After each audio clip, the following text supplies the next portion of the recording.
What's going on, guys? This is Mike with Annihilation Fitness. It's a beautiful sunny afternoon here in the DC area. It's almost noon. Just got done working out and showered up, feeling good, feeling strong. It was actually weird this morning. I usually get up really early to work out. I get up at about 6 o'clock on the weekends, and my phone would go off because I set my alarm, and I got up miraculously at like 6:02. I look at the clock, I'm like, oh, it's about time I get up.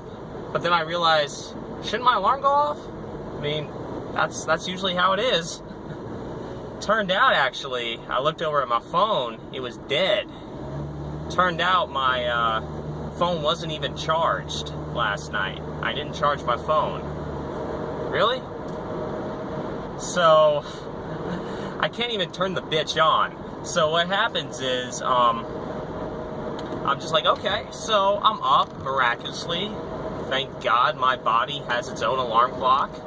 And I'm just gonna, charge my phone so it can at least turn on. And I wait about 10 minutes or so. My phone does turn on, and I just reset my alarm again for like 6:30 or so. But then once 6:30 hits, I'm still a little bit tired, so I don't necessarily want to just get up just yet. So I just lay in bed, and at about 7 o'clock I get up, my alarm goes off again, and take my pre-workout, get my gym gear on, and head out. And just completed a pretty decent workout of shoulders and chest and abs, and then did some moderate intensity cardio afterwards, low to moderate intensity. Yeah, so I want to talk to you guys about something that, a lot of people who are getting into bodybuilding and, physique building, and they're starting to, track macros and such. I mean, people ask, how is it that you can go out to eat and necessarily, track your macros that way? Because, a lot of restaurants outside of the chain restaurants, they're not really posting anything on what their nutritional value is for each meal. Then alone again, if those, values are even accurate or not, but, they're not giving them to you. You want to go out to eat with your parents or your friends, and, you don't want to go to Applebee's, you don't want to go to Outback Steakhouse or Olive Garden, where they do post nutritional information. You want to go out to the restaurant that's just down the street, or you want to go somewhere that's, small, and they kind of play by their own rules, like this small Tex-Mex around, just, up the street or something. What do you do? Well, first off, you gotta understand one thing. You're not gonna get it just right. It's not gonna be right. The only way that you can be 100% certain about what's going into your food is if you're preparing it yourself. And you're going out and you're not preparing food yourself. You're eating something that somebody else prepared. So you gotta understand that. A good strategy, though, to minimize screw up is to find a meal that's very similar, or try to break down the meal as much as possible. So, for example, I went out last night to, Chris Fields. This is in Silver Spring, Maryland. I went out with my parents and my sister, and I wanted to order something good. So, I ordered a piece of broiled flounder, which you can't really go wrong when something is broiled or grilled or steamed. I mean, that's usually the best bet. So I ordered a piece of broiled flounder. I know what, 4 ounces of flounder looks like, and they gave me a pretty big piece. So I decided to just double that just to make sure. So I guesstimated about 8 ounces of flounder, and then I got like a side dish of like greens and sliced tomatoes with no dressing at all. Basically, the side dish is sliced tomatoes. I don't track that. Tomatoes and lettuce, negligible. When you're going out to eat, don't even worry about that. Then I got a side of French fries, which they got the best French fries at Crisfield's. Oh man, like shoestring French fries. Now here's the trick in which I went to track that. I have MyFitnessPal. I use it to track macros all the time and weigh stuff out. So what I did was I took multiple entries of a side of French fries that you can find at restaurants, and I just took the average. Or, I just took the middle, I just took the median, if you were to be mathematical.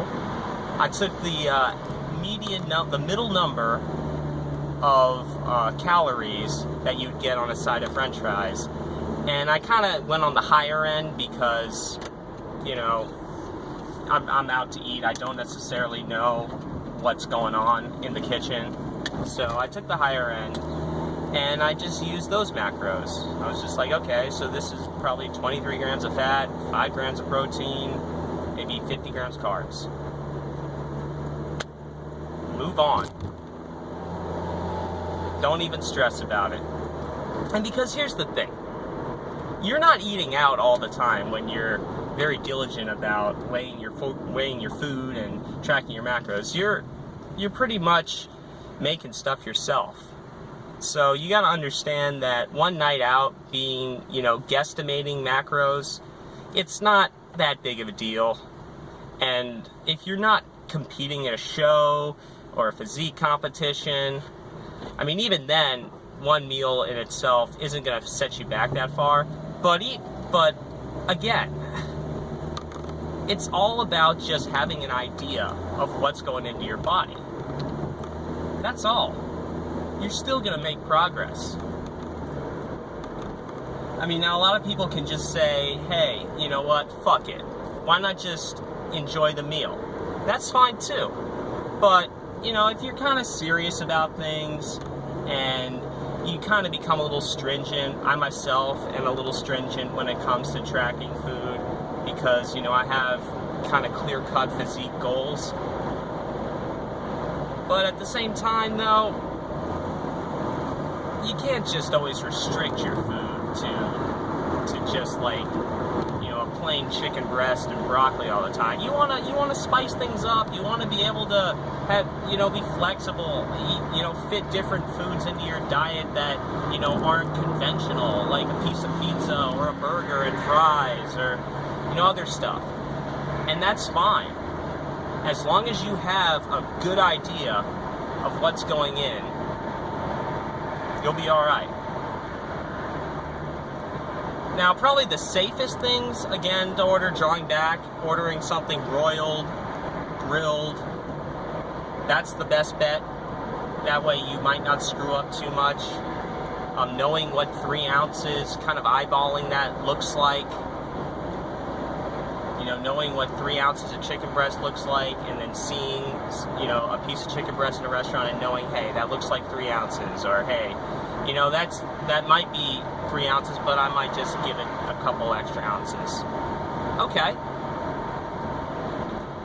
Or, knowing what a cup of rice or beans look like. I mean, you can go out to an Asian restaurant, and when they give you a side of rice, it's usually just a cup of white rice. That's it. Knowing that, okay, a cup of white rice, that's about 44 grams of carbs, maybe 1 gram of protein, no grams of fat. Cool. Move on. And, another thing is very helpful is like going out to a steakhouse where you kind of know what ounces are in each, meat dish. You know that that's a 6-ounce filet mignon. not taking into account if the cook is playing by the rules or if they're not adding extra butter, but you're still, you know, you got an idea of that should be 6 ounces. That's cool. Awesome. Work that in. So yeah, that's my take on it, guys. You know, a lot of people a lot of people stress out about having to go out to eat all the time. Sometimes I do as well. But, you know, as long as you're consistent, you should be alright. And as long as you're consistent on the other days of the week in which you're not eating, that's cool. Enjoy some life, man. Don't piss people off. Don't try to restrict yourself. Just enjoy. But yeah, that's my take on it, guys. You can check me out on Instagram. I got some pictures of meals that I've eaten at restaurants. And, yeah, it's migross90. Check me out. Alright, guys. About to head back up home. It's almost lunchtime. Who knows what my parents have in their fridge. I will annihilate it. It's Mike with Annihilation Fitness. Check me out.